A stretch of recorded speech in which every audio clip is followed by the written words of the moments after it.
Okay, hi, welcome to a different kind of video which I'm doing on my channel. This is going to be sort of this first episode of a type of new series which I'm going to do. It's not going to be too long though. It's essentially just recommendations for Doctor Who stories from each Doctor per episode that I'm going to give just kind of a semi-review and just saying about which ones I think are good episodes to start off with if you're new to the fandom, and episodes to avoid if you're new to the fandom, so that you don't get like a bad taste for the overall genre and the overall series of Doctor Who.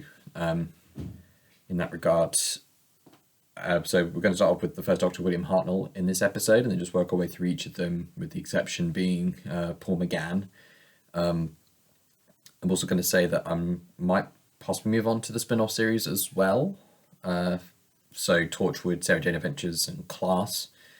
And I'm not going to cover any of the Big Finish audios for the time of this recording, just because I don't have that many of them, and I can't really analyse which ones are the best ones for each Doctor and stuff, and I'm not getting all of them. So just something to note there. But without further ado, we sort of go into this rough review of some of the stories. So we're going to start off with the three William Hartnell episodes that I would personally avoid.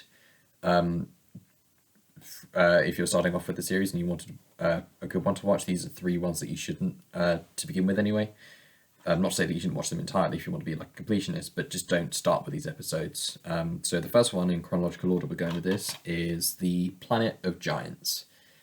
There's definitely different ideas that you get from each Doctor Who story, and this one is definitely interesting with its premise, but the overall execution of it ends up just being very sort of dull, and there isn't really that much that adds to the overall characters in this. It just kind of drags out. There was a few kind of production issues behind the scenes with this, but it doesn't change about the story. It just ends up being a little bit flat above anything else, and you just end up sort of, you're dragging out 75 minutes of watching this, and it's just not really worth it for the sake of, starting off a series.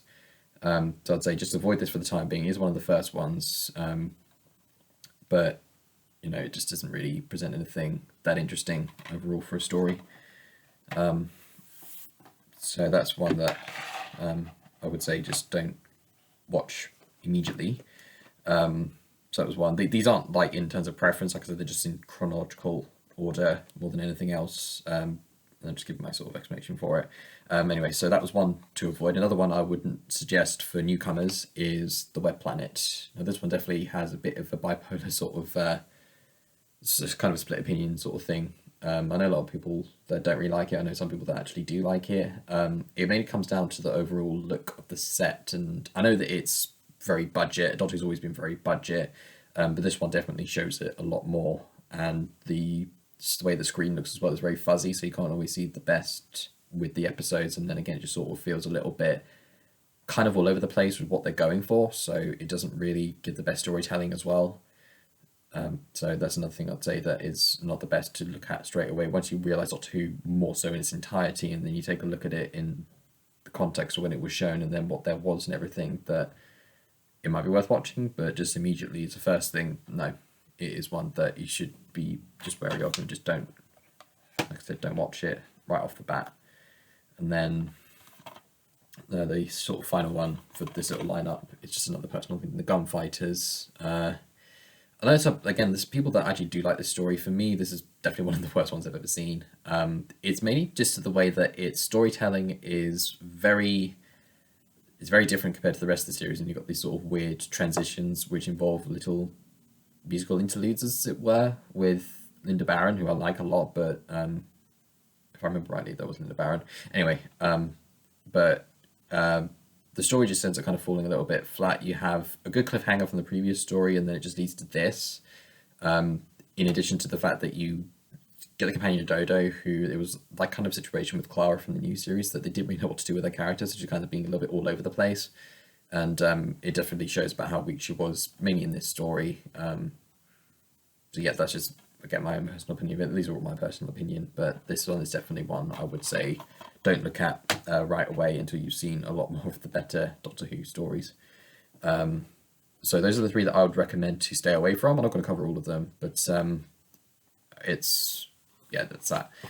Now I'm moving on to three that I would say are good to start with. So we're going to start off with An Unearthly Child. So this is obviously the very first episode that ever was created for the series. And as much as I've said it before about how episodes 2 to 4 do kind of crumble compared to what you get from part 1, part 1 does definitely drag you in to give you the proper sense of what the series is going to be about, and then the cliffhanger from episode 4 in particular that sort of sets out what the series is presenting itself to be. And again, I go with these sort of like 4-part episodes just because I think that's a healthy length of time to start off with a story, rather than going straight into like the 6-part episodes, or maybe some of the ones which are like 8 parts, or whatever, some even longer. But this one's a good start, particularly just watching episode 1 and then just noticing cliffhanger from part 4 is the main thing. I think that'll be the main feature that drags you into the series. You get a very good feel of what the characters are like right off the bat. It's very intriguing with the mystery that you have throughout the first episode, and I think it's a very captivating atmosphere overall. So that's definitely one of my recommendations for that. Next episode that I would say I'd recommend for a newcomer would be The Time Meddler. So this again it kicks off a new series. You say goodbye to Ian and Barbara in the previous episode, and then you've got a start of sort of a new team of companions with Vicky and then Peter Purvis's character of Stephen. You then also have the introduction. I know there's a lot of introductions for William Hartnell's Doctor, but this one introduces the meddling monk, who is the same race as the Doctor, and at this point in time is really not known about who the Doctor really is. So it's interesting to have William Hartnell's character be matched with a somewhat intellectual equal, and have somebody who understands the way that he works and stuff with time travel, and how important it is to be careful with certain events in history and stuff and what can happen. But I think again it's just a very interesting historic episode, and it's good to kind of look at an historical story too, and it just kind of helps set a really interesting sort of atmosphere, and then it's a sort of race against time to make sure the history is played out just right. So that's kind of a reason why I would suggest that as a very good another good story to start with. And then the final one that I would suggest for William Hartnell stories to begin with is The 10th Planet.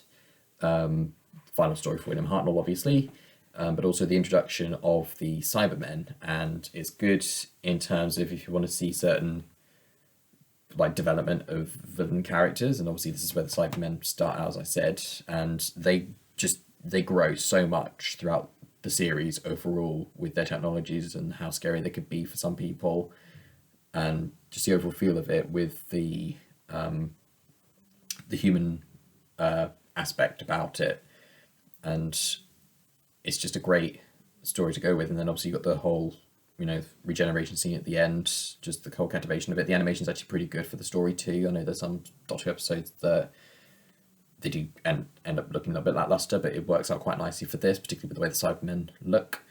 And yeah, I think it's a very good overall atmosphere for saying goodbye to William Hartnell's Doctor and having everything else played out.